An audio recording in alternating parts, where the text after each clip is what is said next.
ఓం శాంతి. ఓ అర్జున, నీవు కేవలం నీ కర్మను మాత్రమే చెయ్యి, ఫలితం గురించి ఆలోచించకు.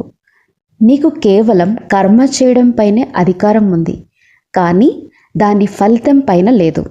కానీ ఈ రోజుల్లో ప్రతి ఒక్కరూ ముందే ఫలితం గురించి ఆలోచిస్తున్నారు. అలా ఎందుకు ఆలోచించకూడదో ఇప్పుడు ఈ రహస్యాన్ని తెలుసుకోండి.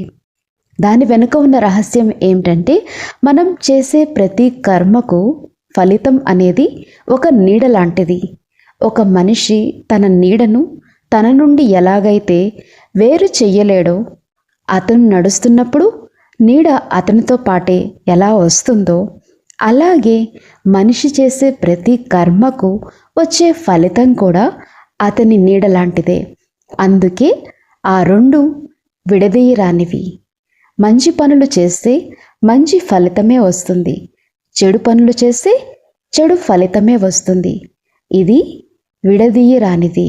కాబట్టి మనం ఎప్పుడైతే ఫలితంపై కాకుండా కర్మపై దృష్టి పెడతామో, ఆ కర్మ ఉత్తమంగా మారినప్పుడు ఫలితం కూడా తప్పకుండా బాగుంటుంది. అలాంటప్పుడు ఇక ఫలితం గురించి చింతించడం ఎందుకు? మనం చేసే కర్మ యొక్క నాణ్యత ఎలా ఉందనే దానిపైనే మనం దృష్టి పెట్టాలి. ఓం శాంతి.